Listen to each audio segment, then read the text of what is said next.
Hello అండి అందరికీ. ఈరోజైతే మరి చిట్టి గవ్వలు ఉంటాయి కదా, అవైతే ప్రిపేర్ చేస్తున్నాను. ముందుగా గోధుమ పిండి తీసుకున్నానండి.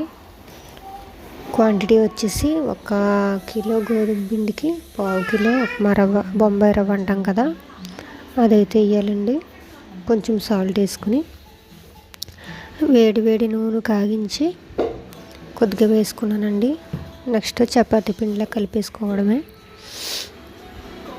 ఇక్కడ చూపిస్తున్న విధంగా మరి కలిపేసుకోండి. ఎంత బాగా కలుపుకుంటే అంత ఈ విధంగా మరి సాఫ్ట్గా అయితే కలిపేసుకోండి. గట్టిగా ప్రెస్ చేస్తూ కలుపుకుంటే బాగా కలుస్తుంది పిండి అనేది. ఓకేనండి, ఈ విధంగా నేనైతే కలిపేస్తున్నాను. నెక్స్ట్ కలిపేసుకున్నాక వీటిని అయితే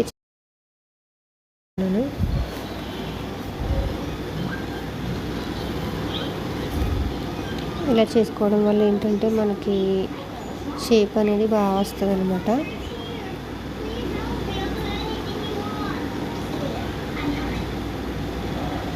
చూడండి, ఈ విధంగా చేసుకున్నాక మనకి గవ్వల చెక్క ఉంటుంది కదా, దాంతో ఇలా ఒకసారి ప్రెస్ చేస్తే సరిపోద్ది అనమాట. బాగా ప్రెస్ చేయకూడదు, లైట్గా చేస్తే సరిపోద్ది. ఈ విధంగా అన్నీ చేసుకున్న తర్వాత మనమైతే ఆయిల్ పెట్టుకుని డీప్ ఫ్రై చేసుకోవడమే. అంతేనండి, ఎంతో సింపుల్ అండ్ టేస్టీ చిట్టి గవ్వలు. ఈ గవ్వలు మనకి కారంగా కావాలంటే పిండి కలుపుకున్నప్పుడు కొంచెం కారం వేసుకుంటే సరిపోద్ది. లేదు మాకు బెల్లం కావాలంటే బెల్లం వేసుకుని మనం పాకం పట్టుకుని ఈ చిట్టి గవ్వలను అయితే బెల్లం పాకంలో వేసేయడమే. చాలా సింపుల్ అండి, ఎవరైనా చేసేయచ్చు, పెద్ద కష్టం కాదు. నేనైతే ఇప్పుడు మరి అన్నీ చేసుకున్నాక ఆయిల్ పెట్టుకుని మరి గవ్వలను అయితే నేనైతే డీప్ ఫ్రై చేసుకుంటున్నానండి. తక్కువ వేసుకుంటూ డీప్ ఫ్రై చేసుకోవచ్చు.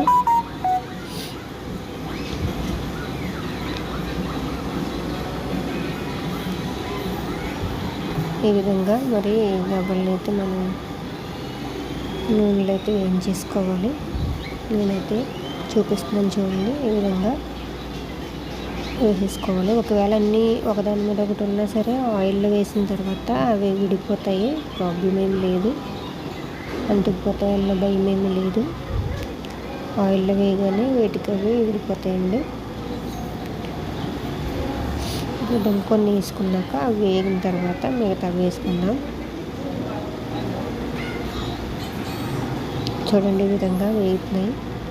ఒకసారి గడిపి తిప్పితే చూడండి ఎలా విడిపోయినాయో.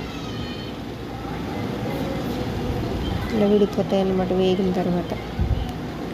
అంటే అస్తమానం ఎందుకు కదుపుతున్నానంటే ఈవెన్గా అన్నీ వేగుతాయని అలా కదుపుతానే వేయించాలి. అప్పుడే పైన కింద కూడా వేగుతాయి. ఈ విధంగా వేగిన తర్వాత తీసేసుకోండి, ఎందుకంటే బయటకు తీసిన తర్వాత మళ్ళీ కలర్ అయితే చేంజ్ అవుతాయి. కాబట్టి ఇప్పుడే ఈ స్టేజ్లను తీసేసుకోండి.